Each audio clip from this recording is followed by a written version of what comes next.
welcome to Live Interactive English. Hello, I'm Matt. And I'm Nina. And today we're talking about part 1 of the story behind Suzanne Collins' success. Suzanne Collins. That name sounds really familiar, but I don't think I can put my finger on it. You know, I'm pretty sure she's the author of the Hunger Games series. Oh, I love the Hunger Games series. And I've actually read the first 3 books. Okay, Yeah. so do you read often?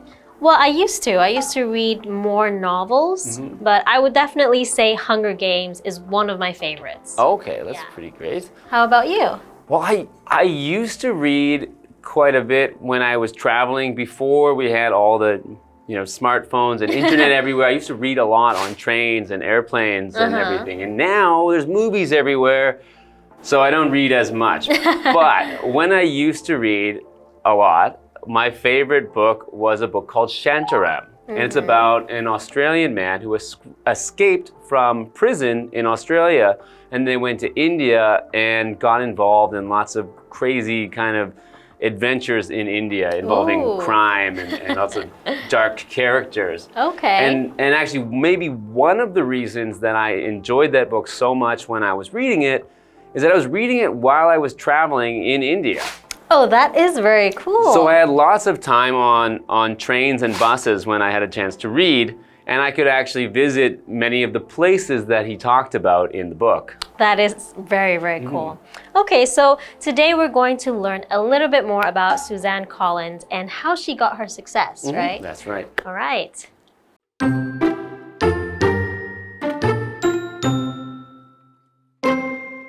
Suzanne Collins is a well-known figure in modern literature, celebrated for her ability to create richly imagined worlds.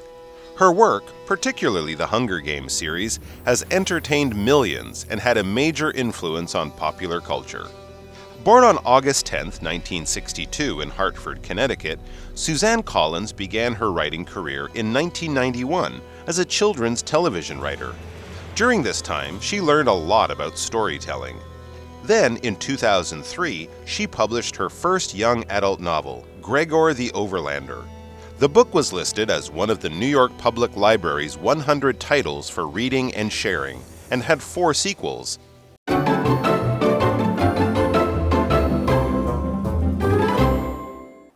Hi there. Today we are looking at part 1 of the story behind Suzanne Collins' success. Okay, so let's get into it. Suzanne Collins is a well-known figure in modern literature, celebrated for her ability to create richly imagined worlds. Her work, particularly the Hunger Games series, has entertained millions and had a major influence on popular culture. Okay, yeah, so the Hunger Games series, I think everyone now has heard of the Hunger Games because they've been made into movies, which, I think there's 4 or 5 movies that 4, I think, right? Okay, yeah, I think at least 4. And yeah, they're very popular. So I think everyone's heard of them. And even if you didn't maybe remember Suzanne Collins, you definitely remember the Hunger Games. Yes. They mentioned the richly imagined worlds within her books. And I think that is something interesting about the Hunger Games series, is that there is this whole complete world inside it that takes you, away from the world we're living in and transports you to this different place. Exactly. But it's not impossible if you think about it. Yeah, it's something that could happen in the future, maybe. So with her book, she's entertained millions. So to entertain is to provide someone with amusement or enjoyment. So to make someone, enjoy their time by viewing or maybe listening to. There are many kinds of entertainment. So could be, music, could be movies, could be games, could be anything that gives someone amusement. So for example, this new board game is sure to entertain everyone at the party. All right. Born on August 10th, 1962 in Hartford, Connecticut, Suzanne Collins began her writing career in 1991 as a children's television writer. Okay, so from a children's television writer to writing the Hunger Games, that is a big difference, isn't it? Yes, it is. All right, continuing. During this time, she learned a lot about storytelling.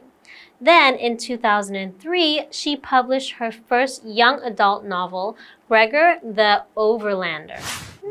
Okay, so she started off with children's stories and now she moved on to young adults, right? Okay, she published a book.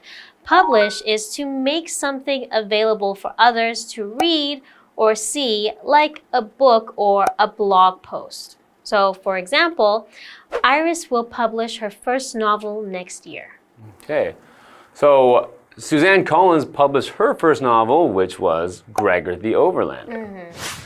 The book was listed as one of the New York Public Library's 100 titles for reading and sharing and had 4 sequels. Wow, okay, so that is actually her first big success, right? Yeah, and I'm surprised I haven't heard of this. Me neither. Because that's in 2003 she published it, and at that time, I was a young adult.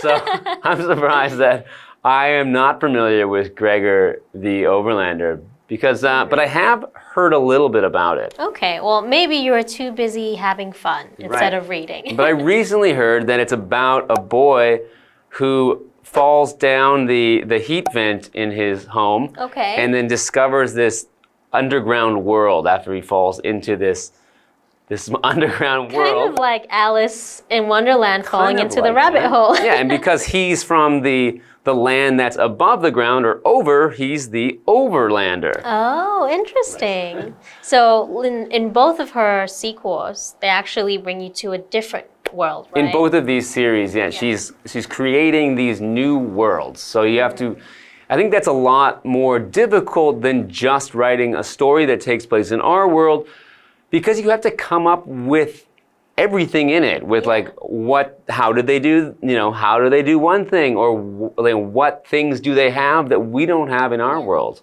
Okay, yeah, so I think now that we've learned she also has this successful book, maybe we should look into it. Something I'd like to look into, but we're going to learn more about Suzanne Collins when we come back after the break.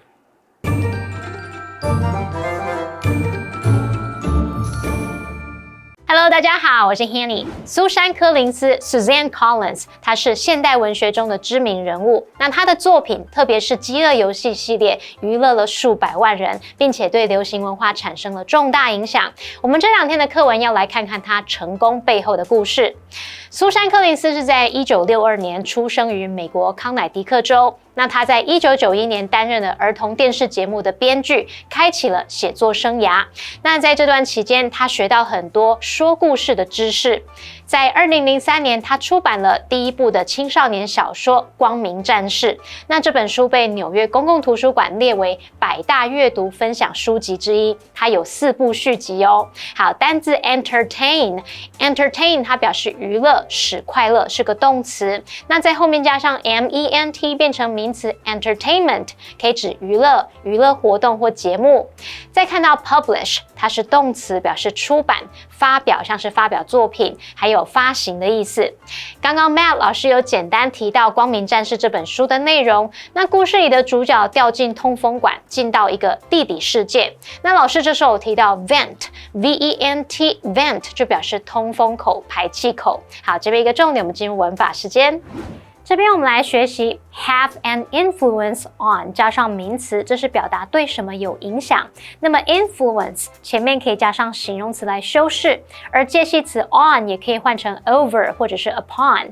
举例来说 ，The book had a big influence on me。那本书对我有很大的影响。这句话课文中。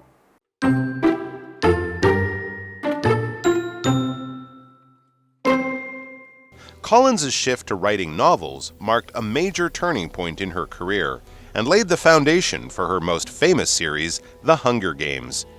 In 2008, the first book in the series was released. Set in a terrible future where the government forces people to fight to the death for entertainment, the book examines themes of survival, oppression, and resistance. Collins was greatly influenced by her father's military service, and her deep understanding of the effects of war is clear in these novels. To date, books in the Hunger Games series have sold over 100 million copies, and movies based on the books have earned over $3.3 billion.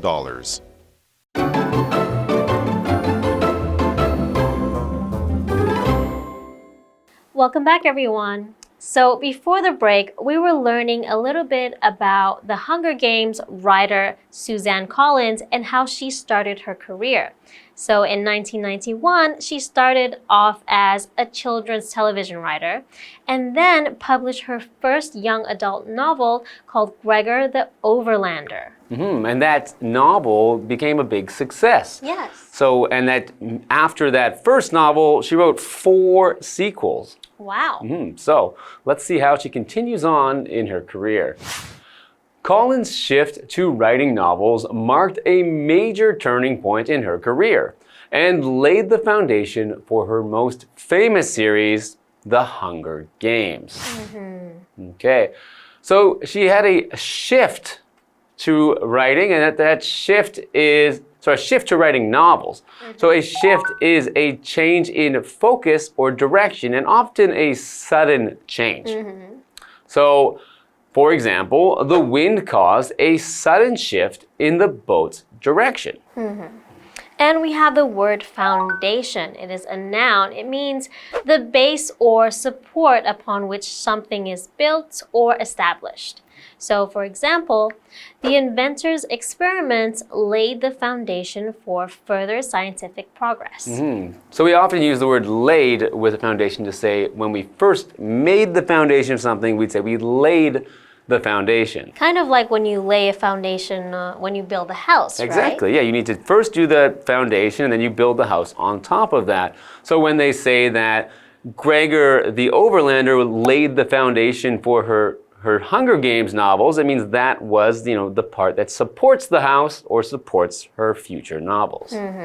So continuing with the article, in 2008, the first book in the series was released, set in a terrible future where the government forces people to fight to the death for entertainment. The book examines themes of survival, oppression, and resistance. Okay. Wow. Right, so one of the themes that the books have is resistance, and it'd be resistance to oppression. So oppression means that the government is pushing people down, is what you think of with oppressing people, or taking away their rights and freedoms. So not giving the public freedom, it's usually a higher power like a government. And when people refuse to comply or follow orders under things like oppression, this is called resistance. So a resistance can also refer to a group of people collectively fighting against types of oppression or refusing to comply or do what the higher power is saying. So for example, the army faced heavy resistance from the local people. They didn't want to do whatever the army wanted them to do. Right, so the army's telling them to do something, but they are resisting and not doing it, so they are providing resistance to the army. And continuing, Collins was greatly influenced by her father's military service, and her deep understanding of the effects of war is clear in these novels. Okay, so her father was in the military, so she has an understanding of war, and it's kind of a war in the Hunger Games series, right? Yeah, it does develop into a war throughout that series. To date, books in the Hunger Games series have sold over 100 million copies, and movies based on the books have earned over $3.3 billion. Wow. Yeah. That's a lot of money. Certainly is. And yeah, I think maybe even the movies themselves have become better known than even the books at this point. I think it's impossible to think of the Hunger Games without the faces of those actors and actresses coming to mind now. Yeah, that's true. Okay, so this is just part 1 of Suzanne Collins, and we will see you next time for part 2. See you then.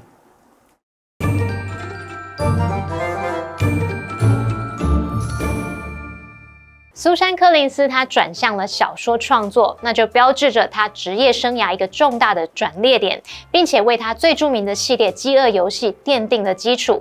我们先来看看 shift 这个字它当名词可以指可能是想法、做法、方向等等它的转变、转换。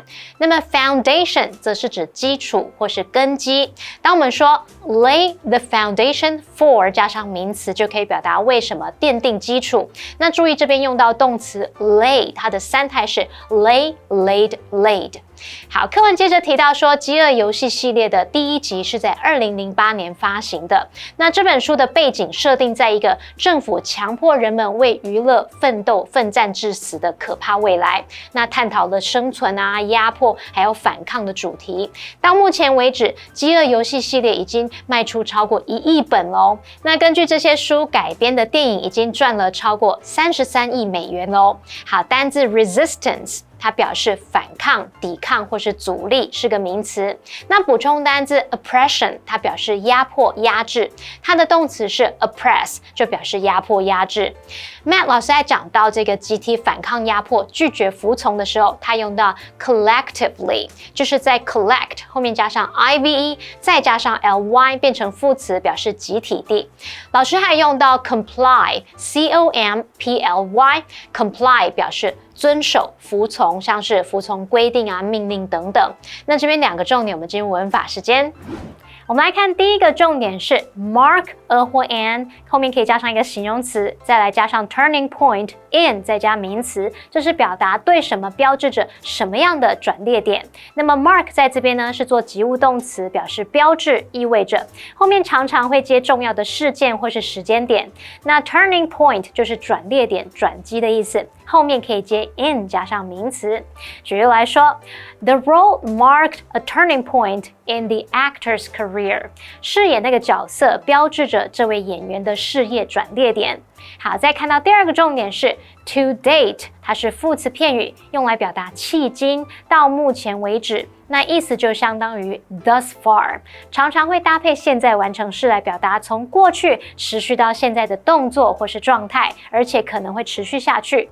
举例来说 ，To date, he has released 15 albums。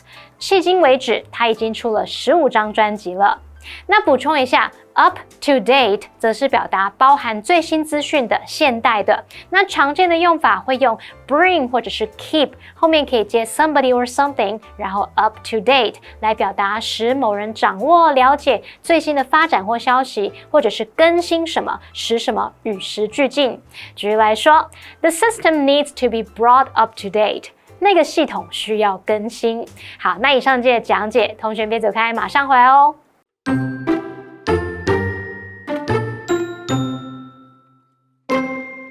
Suzanne Collins is a well-known figure in modern literature, celebrated for her ability to create richly imagined worlds. Her work, particularly the Hunger Games series, has entertained millions and had a major influence on popular culture. Born on August 10, 1962 in Hartford, Connecticut, Suzanne Collins began her writing career in 1991 as a children's television writer. During this time, she learned a lot about storytelling. Then, in 2003, she published her first young adult novel, Gregor the Overlander. The book was listed as one of the New York Public Library's 100 titles for reading and sharing, and had 4 sequels. Collins's shift to writing novels marked a major turning point in her career and laid the foundation for her most famous series, The Hunger Games. In 2008, the first book in the series was released. Set in a terrible future where the government forces people to fight to the death for entertainment, the book examines themes of survival, oppression, and resistance. Collins was greatly influenced by her father's military service, and her deep understanding of the effects of war is clear in these novels. To date, books in the Hunger Games series have sold over 100 million copies, and movies based on the books have earned over $3.3 billion.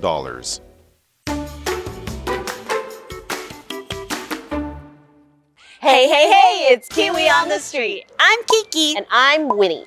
Oh, Kiki, you are so cute. Did you know that you are just the bee's knees? Bee's knees? My My knees are normal. That's not very nice. Okay, no, Kiki, this is a very common phrase and it's actually a compliment. It's talking about how sweet you are, how nice you are. You're just the bee's knees. Oh, I'm sorry. It has nothing to do with your knees. Your knees are fine. Okay, so in English, sometimes there are idioms and phrases that might not be what it seems, and it might actually mean something else. So today, we are going to work on some phrases. Let's go.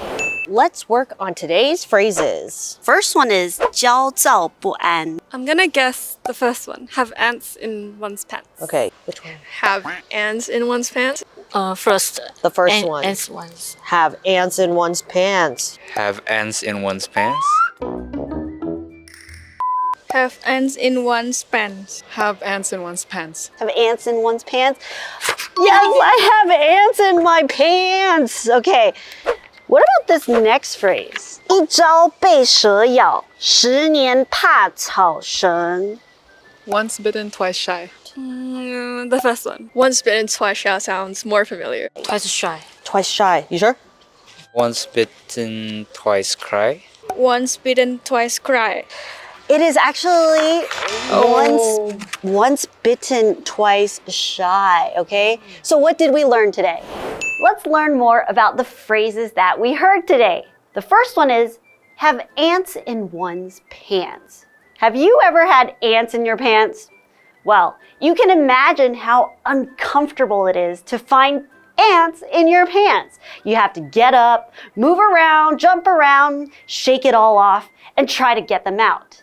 To have ants in one's pants is to describe someone that is feeling extremely restless, excited, or nervous, that they have to move their body around. Our next phrase is once bitten, twice shy. This phrase is very old and can be traced back to the 1700s. However, it is still commonly used in the present day. The phrase describes someone that has been hurt or has had a bad experience. So they've learned their lesson and are now more careful. Well, that's all for our phrases today. KiWi later!